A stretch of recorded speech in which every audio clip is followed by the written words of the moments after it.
frame, stretch him, hurt him. High leg over, catch, and finish. Now, he's gonna get up on and pummel, so he got a different range. See, when he's down here, he gets up on the underhook. It's very easy for me to beat him, okay? But the more postured I get and more underhook he gets up, he gets on his elbow. Now, you know, I can still beat him here, but I also have the option for the whizzer, so we're gonna whizzer, okay? But here's the thing. When I whizzer him, just come up. I'm moving my legs so you can see. Is I'm going over his arm and I'm going under his leg. The reason I'm doing this is it gives me some control, but it also ties up his bottom leg. I'm lifting it. Because if I go like this, and now he takes his leg out, and now he starts getting up, now things are changing, not for my favor. I want to keep him down, you know? So when he hits his underhook and I hit my whizzer, I'm catching his leg. So he tries to take that leg out, he can't. I have his leg. So now I'm not letting him scramble. Okay? So when he's on the bottom, he wants to scramble. When I'm on top, I don't want to scramble. I want control. Okay? And if the game switches and I'm on my back in a bad spot, I got to scramble. Okay? So no, that's kind of the concept here. All right? But now I'm going to whizzer him down, so you're going to start seeing a lot more mechanics now. Okay? So I'm here, he hits an underhook. Now I need to whizzer him hard. So I'm actually going to have to plant my hands. Some guys just catch like this. That's because he's moving slow. In real life, he's going to hit that underhook hard, and you're going to need a post. So I'm going to whizzer, and I'm going to catch his leg. And I like to try to catch it where the tights are. If I go towards the knee, it gives me more pressure, but it gives him a chance to limp arm out. I want to have some tights. I want to have something with some friction.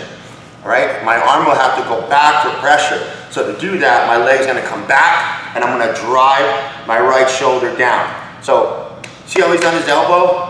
I want to put him on a low shoulder. Means I want to put him back on his shoulder. So I'm going to whizzer this way. Now he's on his shoulder. This is what I call a low shoulder. Okay? Now from here, I cover the spot. You can cover on the head for more control, or you can cover on the neck for more grip. It just depends on what you feel is more comfortable at the time. From here, I'm going to lean onto him. I'm going to pick my knee out, and I'm going to figure four.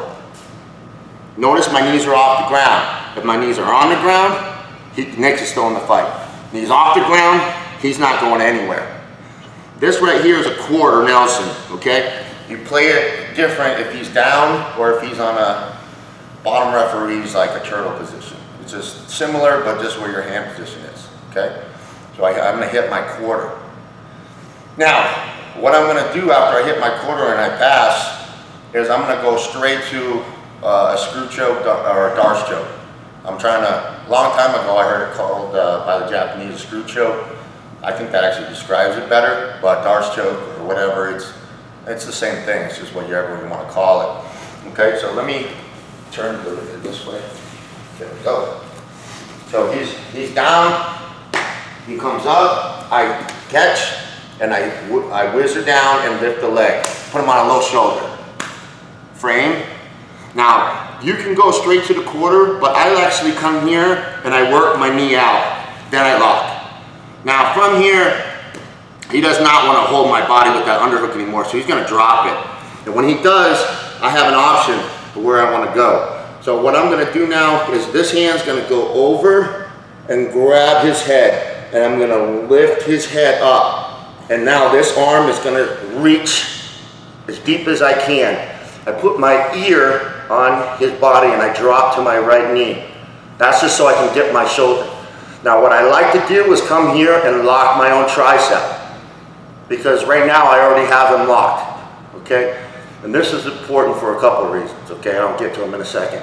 Now from here, I take my arm out and I figure it up high. Now I'm going to re-drive in and start to get off my knees and tilt, okay?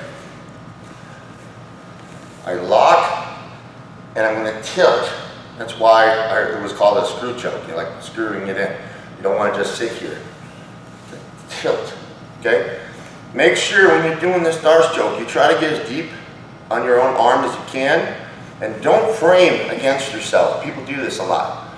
They're trying to squeeze, and they're not.